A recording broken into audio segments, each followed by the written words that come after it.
இந்த periodic table இருக்க ஆட்டம்லாம் பார்க்க இந்த மாதிரி கோளாறாக இருக்கும் ஓகேங்களா. ஆனால் ஆக்சுவலாக இது ரொம்ப சிம்பிள். அதை நான் உங்களுக்கு பில் பண்ணியே காட்டுறேன். எந்த ஒரு ஆட்டம் எடுத்தாலும் அதில் 3 பொருள் தான் இருக்கும். புரோட்டானு, நியூட்ரானு, எலக்ட்ரானு.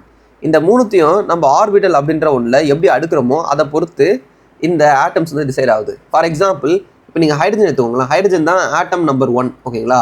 அதை எடுத்தோன்னா அதோடைய சென்டரில் ஒரே ஒரு புரோட்டான் இருக்கும். இப்போ நான் புரோட்டான் எடுத்துமே உள்ளே வைக்கிறேன். அதை சுற்றி ஒரு எலக்ட்ரான் இருக்கும் ஓகேங்களா. இப்போ இது மாதிரி இருக்கிறது நம்ம ஹைட்ரஜன் சொல்லுவோம். ஏன் ஹைட்ரஜன் 1ஆம் நம்பர் ஆட்டம்னா அதில் ஒரு புரோட்டான் தான் இருக்கும், ஒரு எலக்ட்ரான் தான் இருக்கும். இப்போ அதுவே 2ஆம் நம்பர் ஆட்டம் என்னன்னு பார்த்தீங்கன்னா ஹீலியம். ஏன் ஹீலியம் 2ஆம் நம்பர் ஆட்டம் இருக்குன்னா ரொம்ப சிம்பிள். அதில் 2 புரோட்டான் இருக்கும், சுற்றி 2 எலக்ட்ரான் இருக்கும் ஓகேங்களா. இந்த மாதிரி இருக்கும்போது அந்த ஆட்டம் பேர் ஹீலியம்.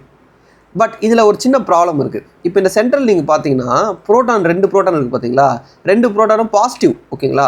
எப்போவே நமக்கு தெரியும் பாசிட்டிவ் ரிப்பல் பண்ணும். எப்படி மேக்னெட்டில் நார்த்து ரிப்பல் பண்ணுதோ அதேமாதிரி பாசிட்டிவ் ரிப்பல் பண்ணும். அதனால் இந்த சென்ட்ரலில் இருக்க இந்த 2 புரோட்டான்ஸும் ஒன்றுக்கு ஒன்று ரிப்பல் பண்ணி உடச்சிடும் இந்த ஆட்டமை.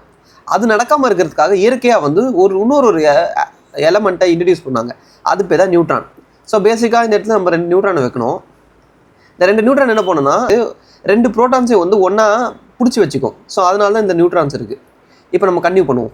இப்போ 3வது ஆட்டம் என்னன்னு பார்த்தீங்கன்னா லித்தியம். ஏன் லித்தியம் 3வது ஆட்டமாக இருக்குன்னா ரொம்ப சிம்பிள். அதில் 3 புரோட்டான் இருக்கும், சுற்றி 3 எலக்ட்ரான் இருக்கும்.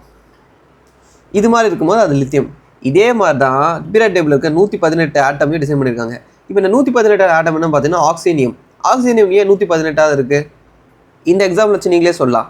அதோட சென்டரில் 118 புரோட்டான்ஸ் இருக்கும், சுற்றி 118 எலக்ட்ரான்ஸ் இருக்கும்.